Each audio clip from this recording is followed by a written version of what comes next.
90 का दशक। किसी भी ऑटो में बैठे हो तो एक लौता सिंगर था जो उस दौर के सफ़र में आपका साथी हुआ करता था, और वह सिंगर थे अल्ताफ़ राजा, जिनका तुम तो ठहरे परदेसी गीत हो या यारो मैंने पंगा ले लिया यही ऑटो में, टैक्सी में हर तरफ बजा करता था।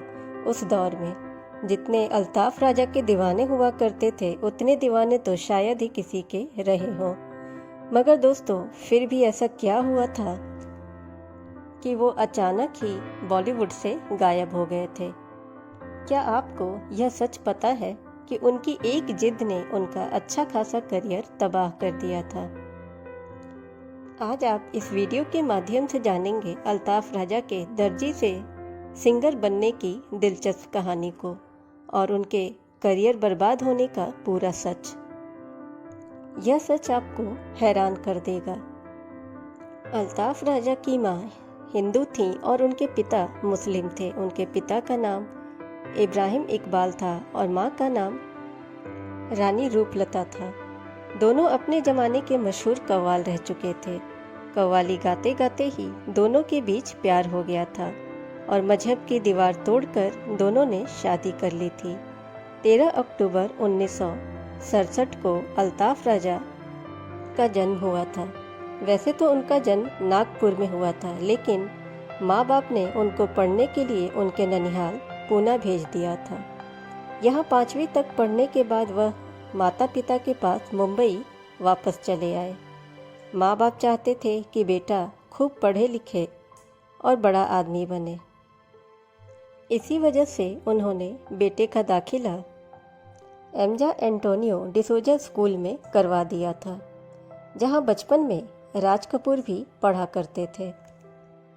माँ बाप तो अल्ताफ़ राजा की अच्छे भविष्य की कामना कर रहे थे, इसलिए वो उनको अच्छे से अच्छे स्कूल में दाखिला कराते थे।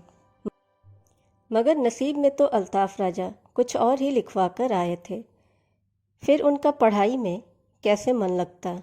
कक्षा 9 में ही वो फेल हो गए थे, तो माँ बाप को बड़ा ही झटका लगा।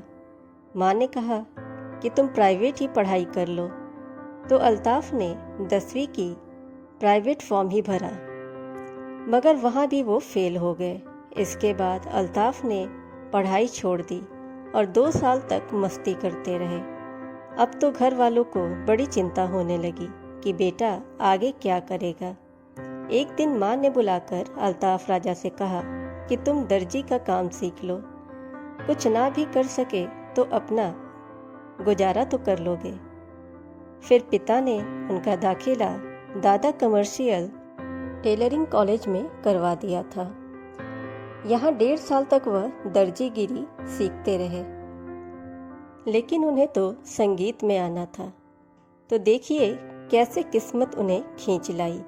एक बार की बात है, वह दोस्तों के साथ घूम फिर कर लौटे तो टीवी पर एक गीत बज रहा था, फिल्म रात और दिन का, जिसमें कि नरगिस और फिरोज खान थे, और गाने का बोल था दिल की गिरह खोल दो, चुप न बैठो कोई गीत गाओ, जिसे गाया था लता मंगेशकर ने और मन्ना डे ने। इस गीत ने अल्ताफ़ राजा पर ऐसा जादू कर दिया कि उसी दिन सीधा वह माँ के पास पहुँचे और बोले, मुझे संगीतकार बनना है। माँ बोली, पहले जाकर हारमोनियम सीखो, और भारतीय विद्यापीठ भवन में भेज दिया गया। और दिन में अल्ताफ़ राजा हारमोनियम सीखते थे और शाम को इकबाल खान आते थे उन्हें ढोलक की ताल सिखाने।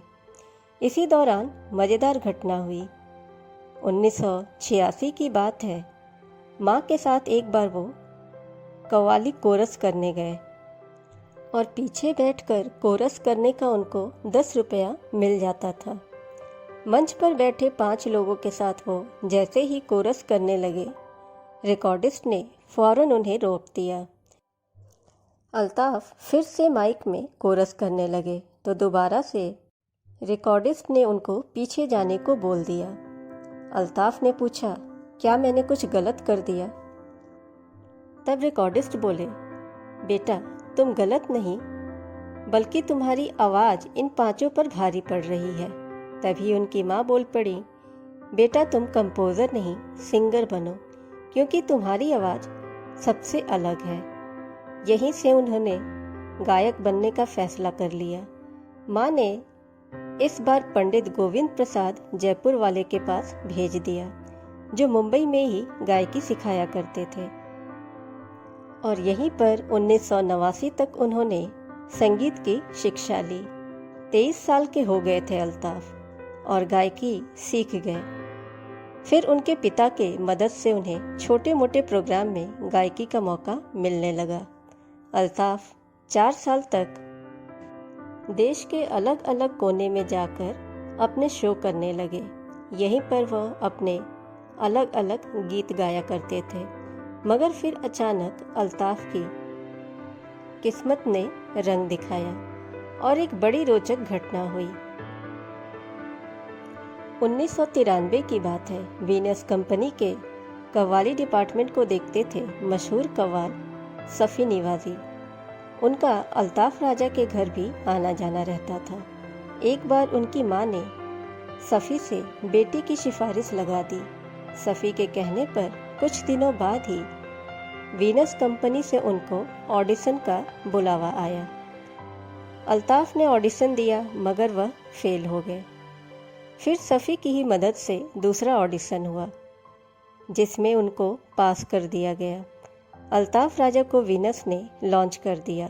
1993 में ही उनका पहला एल्बम आया, सजदा रब का कर ले। हालांकि इस एल्बम से उनकी कोई पहचान नहीं बन पाई।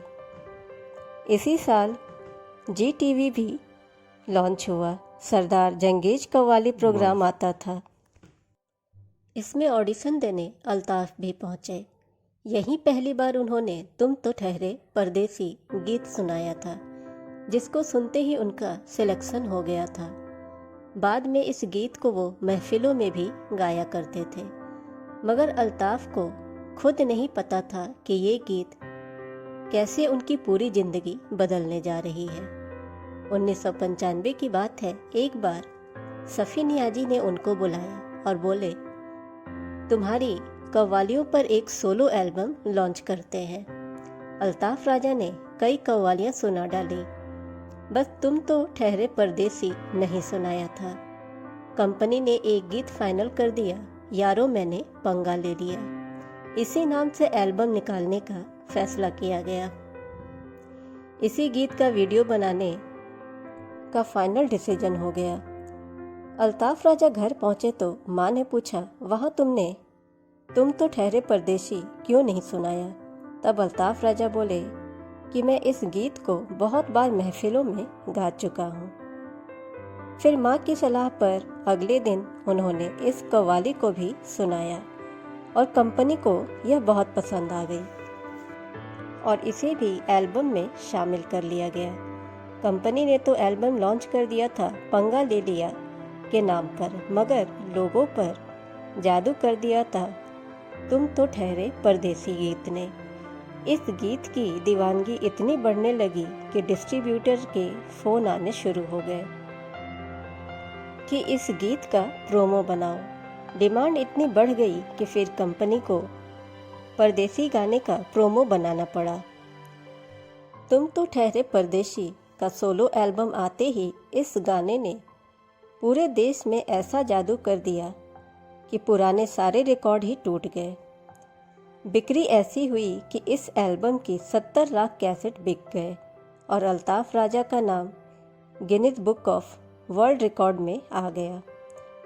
इतनी कामयाबी उस दौर के किसी भी दूसरे सिंगर को हासिल नहीं हुई थी।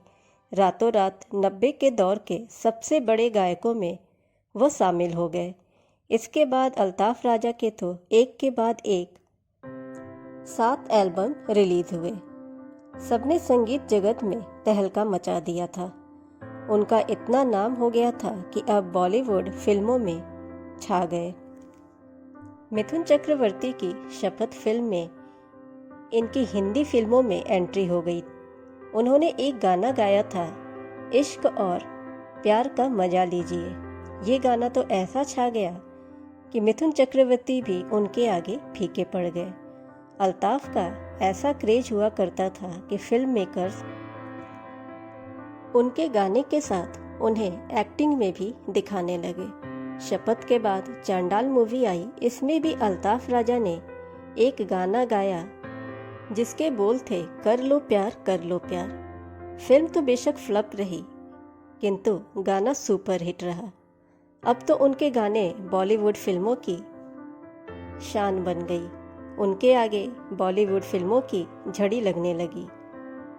फिल्म मर्द, यमराज, तिरछी टोपी वाले, बेनाम जैसी न जाने कितनी फिल्मों के ऑफर उनके दरवाजे तक पहुंच गए। अल्ताफ राजा सफलता के 7वें आसमान पर दौड़ रहे थे, मगर अचानक 2002 के बाद वो गायब हो गए। इसकी वजह एक जिद थी जिसने उनका सुपर हिट करियर तबाह कर डाला। हुआ यूं कि शपथ और चांडाल फिल्म में अल्ताफ राजा की गायकी और एक्टिंग ने फ्लॉप फिल्मों में भी जान डाल दी थी। इसके बाद तो देश भर से डिस्ट्रीब्यूटरों की लाइन लग गई।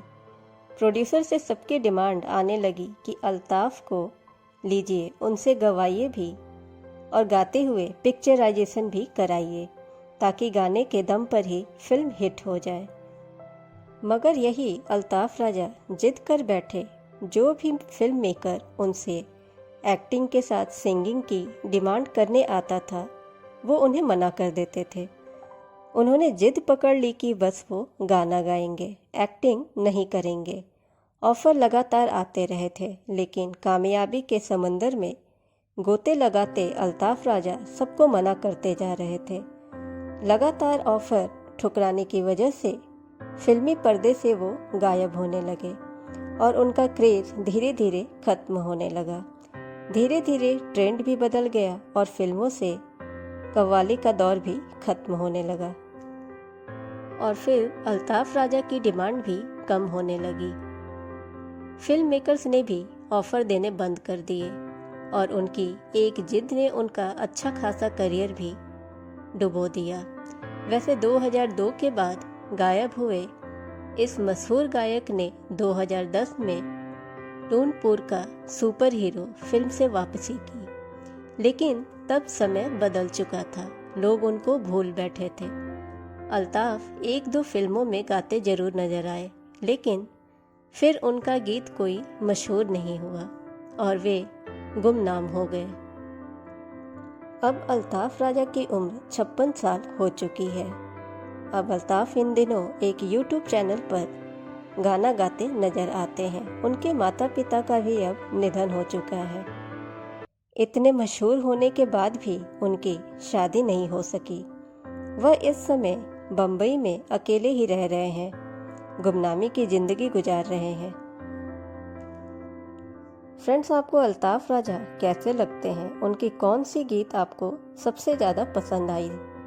आप हमें कमेंट में ज़रूर बताएं और चैनल पे नए हैं तो चैनल को सब्सक्राइब करें, नोटिफिकेशन बेल दबाएं ताकि हमारी हर वीडियोस आप तक पहुंचती रहें। वीडियो को ज़्यादा से ज़्यादा लाइक और शेयर करें।